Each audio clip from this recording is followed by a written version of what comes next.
In today's lecture we will study about the database connectivity. Actually we will take a MySQL database and then connect it with the help of PHP, and then we will access the database contents and do some operations on the database in the web page.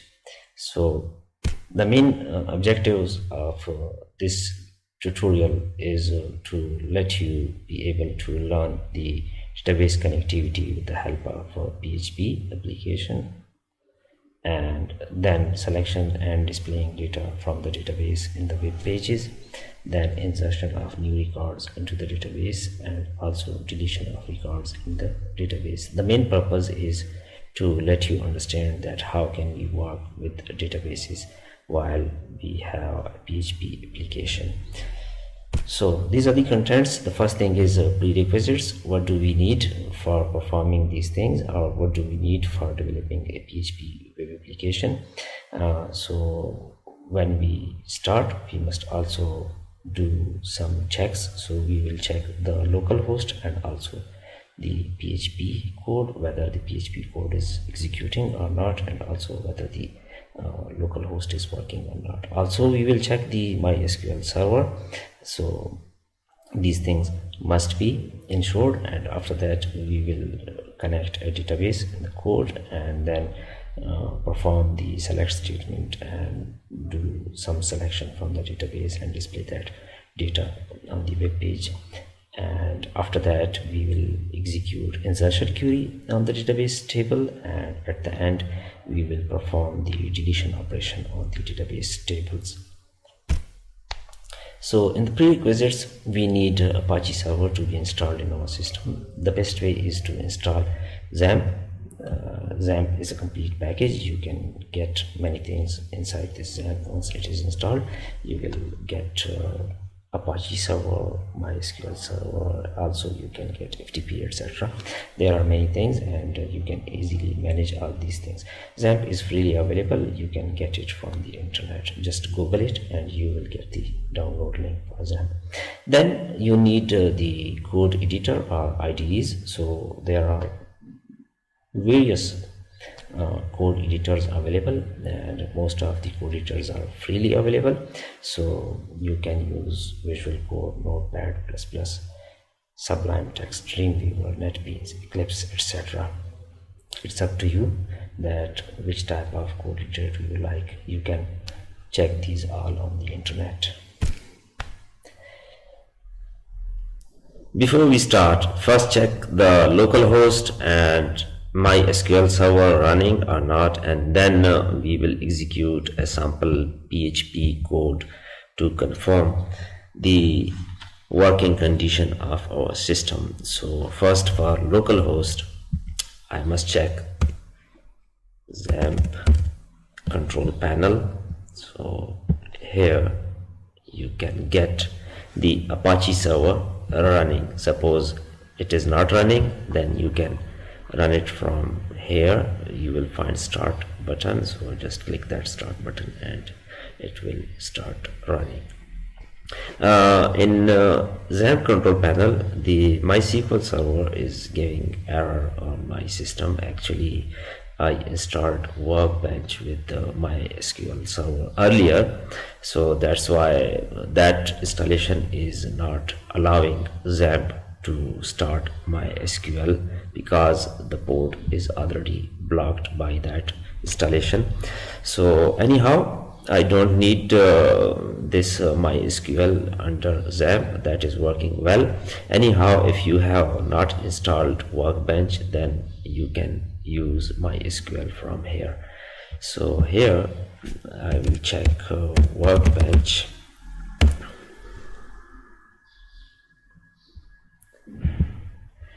Workbench, we can open our connections. The connections are working.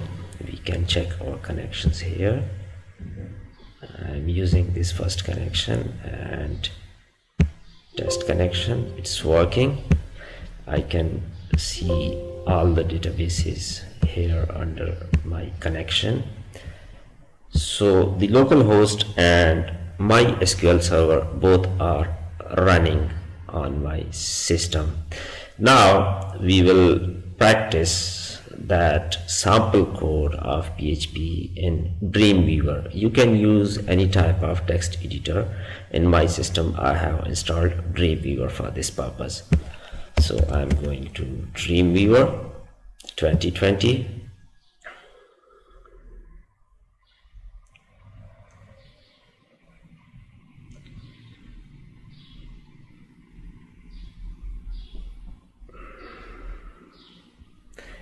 Now here I need to create a site for me. So manage sites and then new site. I'm giving a name to this site like lab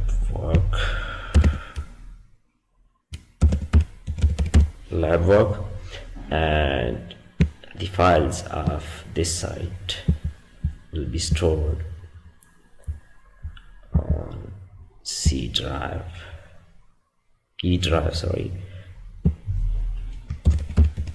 lab work.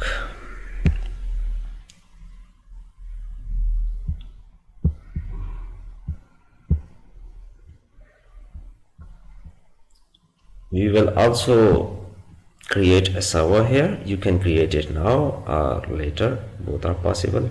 So I'm saving it. It will ask me for servers later. Done. This lab work has been created. Now I need to create a file. So right click on this site and new file.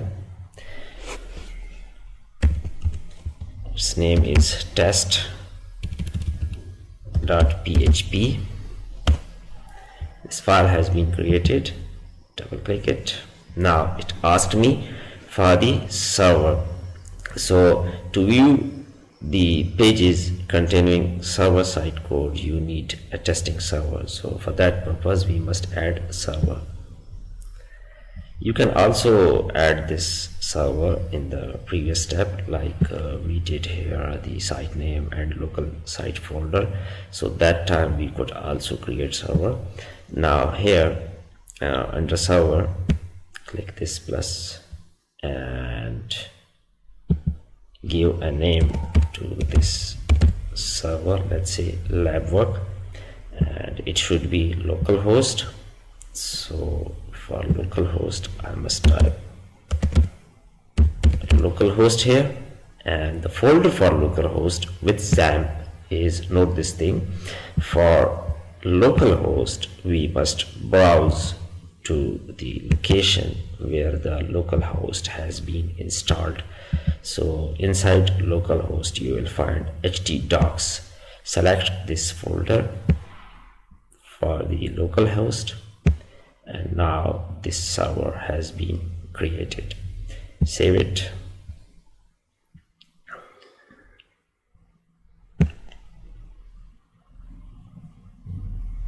Now here we have the code, and this one is for preview. So inside body I'm typing a sample code.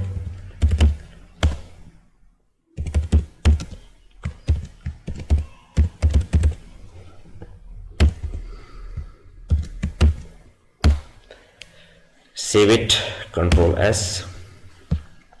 The output appeared here. You can also check this in a browser. So here right click on test.php and open in browser, select a browser.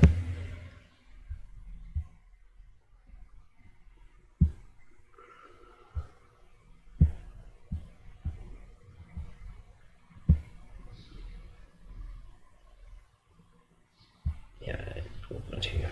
Welcome. So it means that PHP is working on our system, the local host is running, and also we checked the workbench, it was also working. So we concluded that MySQL server is working too. Now let's try a loop. So here I'm typing for variable I equals to 0, I less than 10, and I plus plus, and here let's take number I. Save it, Control S. It's working. I think I should type BR for new line. We can also check it in the browser.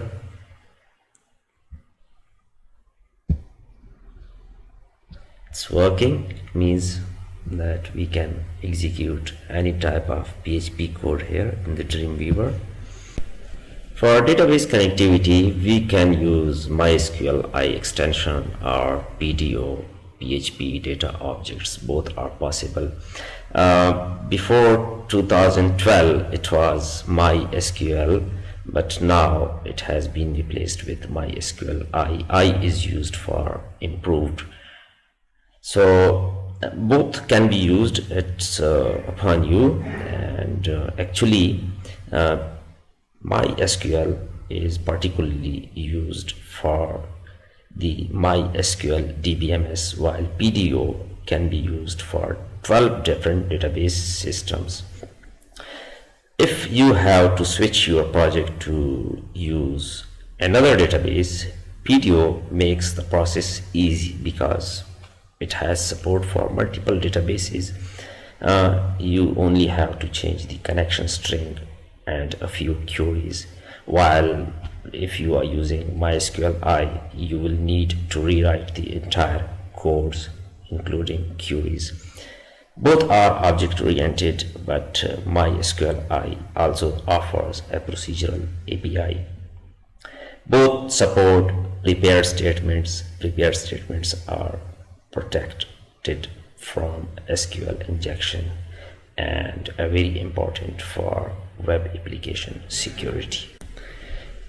The first one is MySQL object oriented. In this we need an object to create the connection. So this object actually requires three things: the server name, username, and password. We can use three variables for giving these three values to the MySQL object. So you can also type the values directly here and instead of using variables. Usually we work on localhost because the database and all the DBMS is on our system, so definitely we will use localhost for this purpose. Then the username, which we use to connect our databases, and the password, which was stored for these usernames. Usually we use root for connecting our MySQL server. Once you assign values to server name, username, and password, after that you need to create the object CONN connection. You can give any name to this object, so it must take these three values. The object has been created. After that we need to check the connection. So for that purpose we have an if statement. This statement will determine whether the connection has an error or it has been successfully created.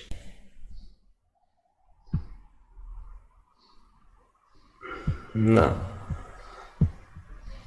here we have the code for database connectivity. First we need localhost and then the username. It is root in our case, and then the password. The password is 123456. So after that these three values will be supplied to CONN, the object, and with the help of if statement it would be checked that whether this object is working or not. So if there is no connect error, then we will get connected successfully. So we can save it. It's working, connected successfully. Now suppose here I type a wrong username, and now we will check what will happen. Control S. We got error due to this connection failed. So connection failed, access denied to root 1 at localhost. You can also use MySQL procedural code to connect a database. This code is somehow similar to the previous code. There are some minor changes. The first one is that we used MySQL class and used a new keyword to create the instance of this class. Here we are using MySQL connect. It is a function and it also takes 3 parameters, and this function returns something to CONN. And inside the F statement we have also some minor changes. If you compare it with the previous code, you can use any of these 2 codes. Next is PDO. PDO can be used to connect different type of DBMS. Actually it has support for 12 different DBMS. So this code can be used to connect a database. Actually here we are connecting MySQL. We can also connect Microsoft SQL Server. For that purpose we must type SQL srv here, and if we are going to connect MS Access, then we must type ODBC here to connect MS Access database. The rest of the things are same. We will have localhost for host, and also we must provide the database name here. In last case we didn't provide database name, then a username and password.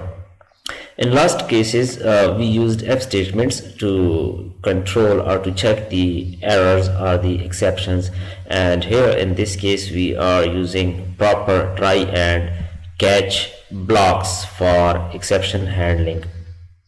So once we create this CONN, after that we work on the exception handling. So for that purpose we use the object operator. It is used in object scope to access methods and properties of an object. It is its meaning is to say that what is on the right of the operator is a member of the object instantiated into the variable on the left side of the operator. Instantiated is the key term here. This CONN allows us to access the main PDO object. Here we have 2 things. The first one is ATTR error mode, and the second one is error mode exception. So both are used for exception handling. The first one is used for error reporting, while the second one throws exception. Basically we are getting the PDO error mode attribute or control error reporting to raise a PDO exception that tells us what went wrong when it goes wrong. So with the help of this code we can connect our database with our application by using PHP, and in case there is an exception or error, then we will get connection failed plus a message of that error generated by that exception. Once the connection has been created, it must be closed. So if you are working with databases, then definitely you will create connections for databases, and once you operate or you perform all the operations on database, it might be a single database or multiple databases, so you must also close the connections at the bottom of the document or at the last of the web pages. So here for MySQL we use this command to close a connection. For procedural, this was for object oriented. For procedural we have somehow similar code, and for PDO we put null in the connection object. Now here, for closing this connection, I must type the object. It was CONN, so it is a variable. I must also use this dollar sign with it, and then the operator and close. So with the help of this code, the connection will be created, and it will give a message whether connection is failed or successful, and after that the connection will be closed. We store our data in the database tables, and to get that data we use select statements. So whenever we need to access data in the database through an application, we must also use the select statement. So beside the select statement, we need some additional statements also, so that we may get the data and formalize it properly. So in this code, we are going to select some data from the database. First we need to connect the database, so we will use the code for connection as we have studied this in previous slide. One thing is additional here in this MySQL I'm giving one additional parameter, that is database name. Rest is similar, so it will either connect or will give error that the connection failed. After that we will type the select statement, which will give us some result, and that would be actually the displaying of contents of the table stored in the database. So here I am using 3 attributes. You can type any kind of select statement here. So here suppose we have 3 attributes, attribute 1, 2 and 3, and the name of table is table name here. And after that we will use result to get all the rows. Actually result is required. It specifies a result set identifier returned by MySQL query. Here we are using object oriented connection, so for this purpose we must use this type, and if we are using procedural, then we must type MySQL underscore query, and this SQL will be executed with this query, and the result rows will be given to this result array. After that we must check whether there is something in the result. So if there are more than 0 rows, means there are some records, so then this while loop will be executed, and if this query return nothing, then the rows would be 0 and we will get 0 results. Inside while loop we will get all the rows one by one, and here we will fetch the associative array. Fetch associative array, this is a function which fetches a result row as an associative array. Now here we have to display the contents, so I am giving a word, let's say ATT1. It can be anything according to the attribute name and according to our needs, and then the content of row 1 attribute 1 according to this attribute, and then again we will give something to display. It can be the name of second attribute, and here this attribute 2 would be the second attribute in row according to this attribute 2 in our SQL query, and similarly attribute 3 is here and it can be selected from the row, and all these are performed with the help of while loop. This BR is used to give a space, a new line to each row. Once we display all, after that we must also close the connection. We have a database here. Its name is student. It has some tables. It has a table basic info. We can check the contents of basic info here. So these are the rows in basic info. Now with the help of PHP we will display these contents there in a web page. So for that purpose we must type a code in Dreamweaver or any other tool. You can use Notepad++, NetBeans, etc. I'm using Dreamweaver. So here we have the code. First we need to create a connection. So for that purpose we need some variables. The server name, it is localhost, the username is root in our case, and this is the password which we are using, and the database name is student. You can look it here, its name is student, and the table which we will use is basic info. Inside basic info we have three attributes: registration, name, and father name. So here once the connection is established, after that we will use select query, and that will be stored in the SQL variable.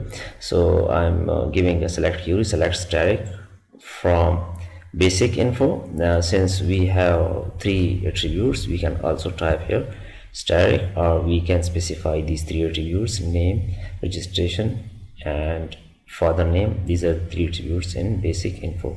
So what will happen, all the contents of basic info will be selected with the help of this select statement. Now after that we will execute this SQL with the help of this command, and all the results will be stored in the result. Actually this would be a form of associative array, and for each record there will be a row. Then we will check whether there is at least a single result. For that purpose we must use numbers greater than 0. Suppose there is no result, it is possible that the table is empty, or we have given this table name wrong. So in that case it would be 0. So for that situation we have this else case, and it will give us 0 results. Now as we know that the query is correct, and inside basic info we have some records, so definitely we will have some rows.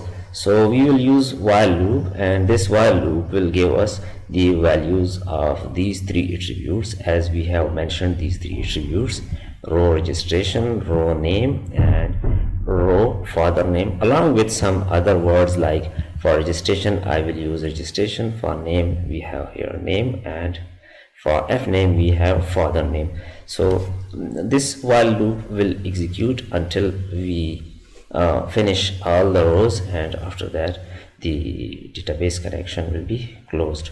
So if we look at the result, we will get it like this: registration. For each iteration there is registration, name, and father name. So for each value of each attribute we have these three words. Now this is the first attributes value, then Amin Ali and Tariq. Similarly we have all these results from the table. Now we can arrange these values according to our requirements. We can also put these values in a tabular form. So for that purpose we need a table. Like here I'm going to insert a table. Since there are three values, so I need 3 columns and 2 rows. These are enough. So this table will actually give us a table having 3 columns and 2 rows. We can check it here. We will have this type of table. So what will we do? In the first row we will give this registration number, name, and father name, and this second row will be kept in the while loop, so it will be repeated, and for each iteration a new row will be automatically created. Now here I used the table inside the PHP script.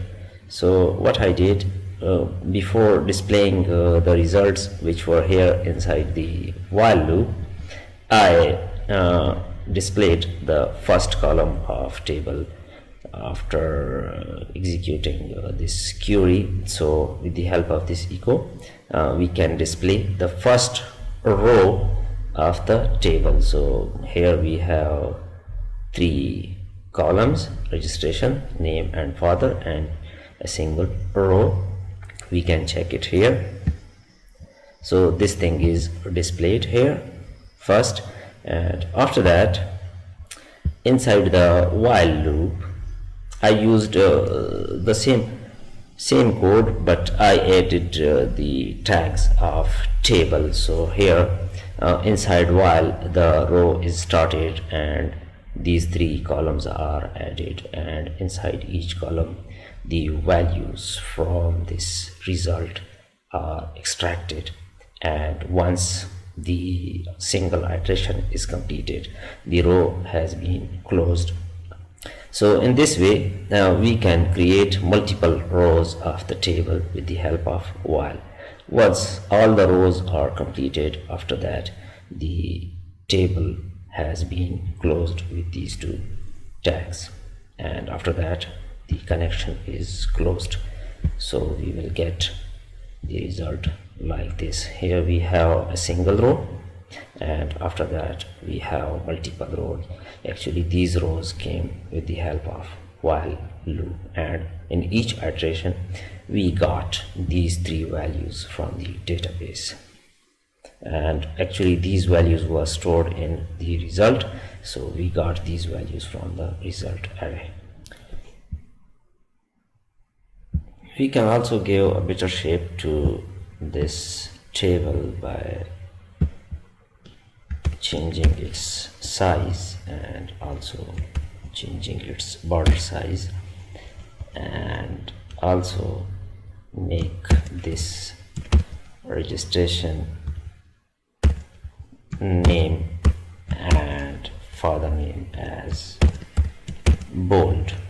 So actually what will happen, we will get all these 3 bold, and there will be no border, and the size would be a bit bigger. So in this way the presentation of record will be much better. So what we did, we made these 3 as bold, we removed the border of table, and also we increased the size of this table. For insertion of data in the database table, we use the same procedure as we did in the selection of data. However, we have some minor differences. The first one is that the SQL query must be insert query.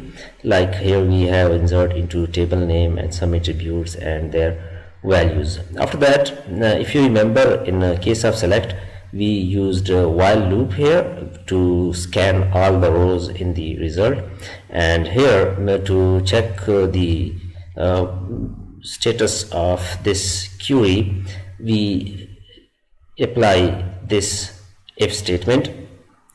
The query function with the connection object, or actually this is in the case of object-oriented connection, and if we have procedural connection, then we will use mysql i_query function.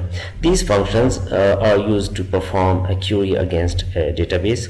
So any type of query must be executed through this query with the connection or mysql i query. For successful select, show, describe or explain queries, it will return a mysql i result object. For other successful queries, it will return true, and in case if there is failure, then it will return false. So here actually we will check the successfulness of this query, whether it is executed or not. So if it is successfully executed, then this condition must be true. So if this is true, then we can say that the record has been successfully added to the database. So we will get this message, and in case we get false due to any kind of reason, most probably due to error in this query. So in that case we will get error and the type of error along with the query. So after that we must close the connection. Now we will check this in our code.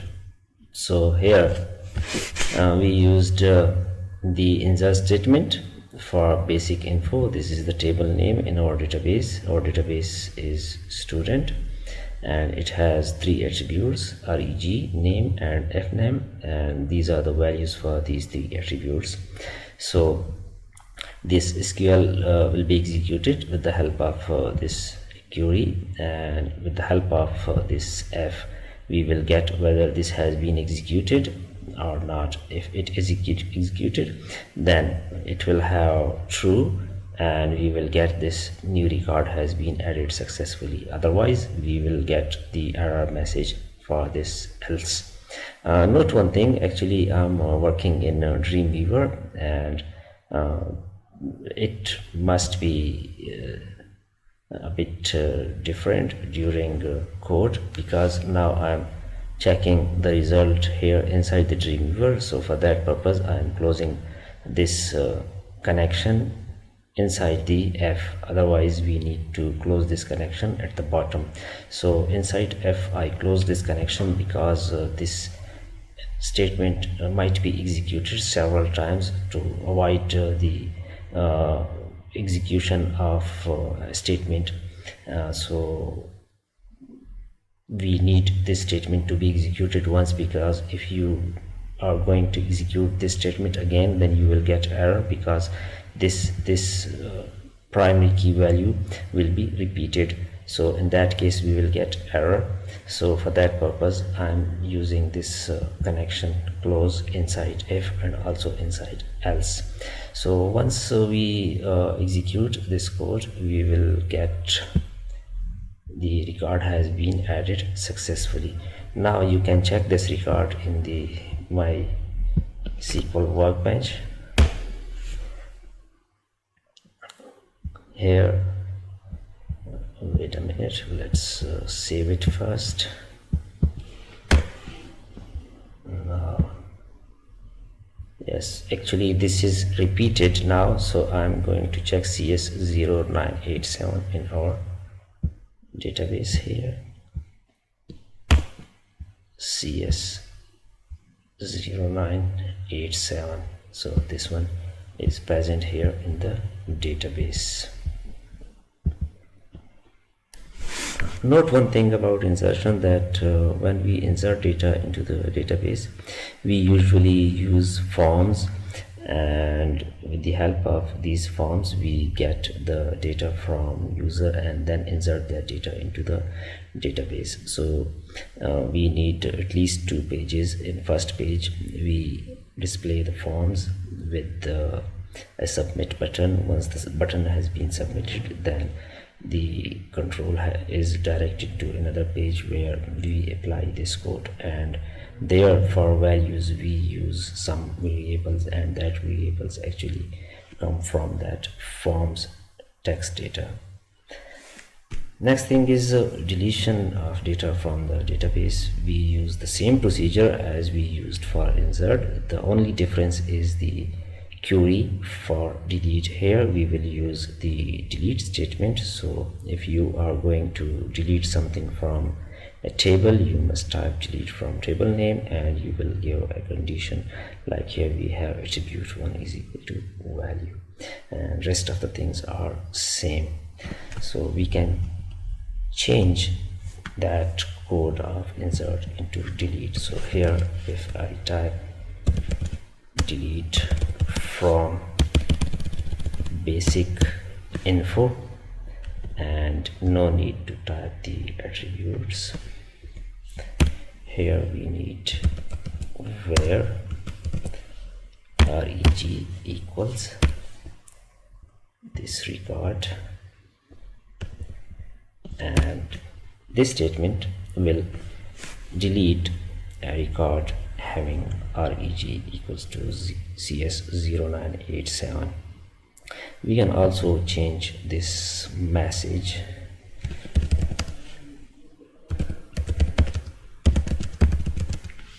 The record has been deleted successfully. So save it and now check it here. The record has been deleted successfully. Now if you go back to the workbench, you will not find that record.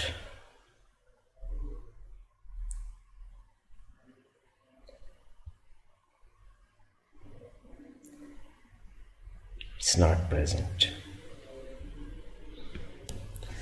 In today's lecture, we studied about the database connectivity. Actually, we took a MySQL database and then connected it with the PHP code and accessed the contents of this database in our web page.